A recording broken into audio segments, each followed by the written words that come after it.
Eliza Carter pushed forward through the barren land, every step sending a jolt of agony through her wounded side.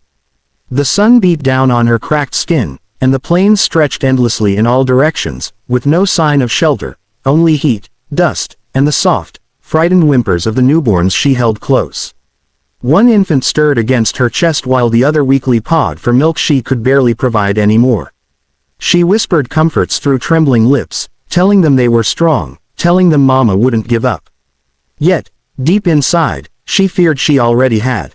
She had seen the attack happen. Gunfire, screaming, the wagon shaking violently as raiders tore through the train. She remembered clutching her babies and running, the world blurring as her husband's desperate shout echoed behind her. She didn't know if he lived. She didn't know if anyone did. All she knew was the pounding of her heart and the iron scent of blood soaking her dress. Her legs finally gave out at the edge of a dry creek. The ground felt cool enough to rest on, and she carefully laid the twins beside her. "I'm sorry," she whispered, pressing a kiss to each tiny forehead before darkness began to drag her under. Then, hoofbeats approached, steady and strong, hope arriving just as she slipped away. Eliza blinked awake, her vision blurry and her pulse weak, unsure whether she was in a dream or clinging to the last thread of life. She found herself lying beneath a shelter made of hides and wooden poles, the faint scent of smoke and herbs in the air. Her babies were not in her arms, and panic surged through her until she spotted them bundled snugly in soft fur nearby, their chests rising peacefully. A relieved sob broke from her dry throat. A quiet scrape drew her attention. The man at the fire moved with controlled strength, sharpening a blade that glinted in the warmth of the flames. His clothes, woven cloth and decorated leather, and the long braid over his shoulder marked him unmistakably as Comanche. Fear tightened every muscle in her body. She tried to push herself up, but pain detonated through her wound, forcing her to gasp.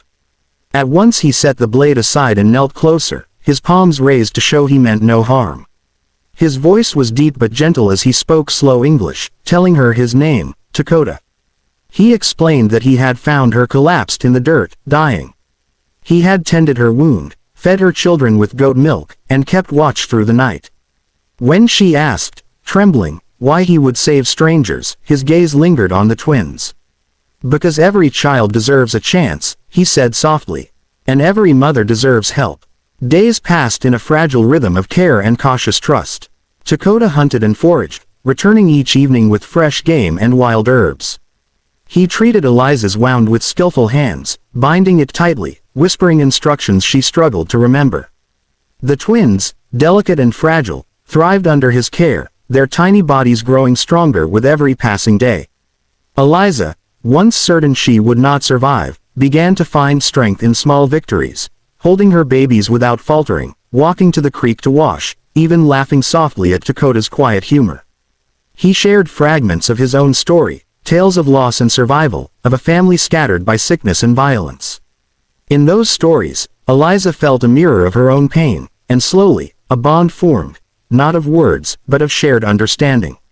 Trust grew in quiet gestures, a hand offered when the pain flared, a steady presence beside her in the night. Then came the day when danger returned, raiders scouting the plains, their intentions unmistakable. Dakota's eyes hardened as he positioned himself between them and the small shelter. Eliza felt fear and awe intertwine. The man who had saved her now stood ready to risk everything to protect her and the twins. In that moment, she understood. This was no fleeting act of mercy. Dakota's care ran deeper, born of respect, courage, and something that whispered of love yet unspoken. By the time Eliza was strong enough to walk, Dakota guided her across the plains to the heart of his people's camp. The Comanche watched cautiously as she approached, their eyes assessing the stranger who carried two tiny lives in her arms. Some whispered among themselves, wary of outsiders and the sorrow she carried with her, but when the twins stirred and cooed, curiosity softened into tenderness. Elders offered blankets, mothers shared stories of raising children on the open plains, and Eliza found herself gradually enveloped by a community she had never imagined she could belong to. She learned their ways, how to start a fire with flint, how to ride horses across the wind-swept prairie, how to track game without disturbing the earth. Dakota stayed near, always attentive, guiding her hands, teaching her techniques, laughing when she faltered and celebrating her small triumphs. Nights under the stars became her favorite time, listening to Dakota's voice carry stories of the land, of ancestors, of honor and survival. Slowly, she felt her heart open in ways she had thought impossible after so much loss. She watched him quietly, noticing the gentleness with which he handled the twins, the protective vigilance in his eyes. Each day brought reassurance, each smile a balm to her lingering fears. Among this new world of strength, tradition, and quiet courage, Eliza began to imagine a life filled not with fear, but with hope, warmth, and belonging.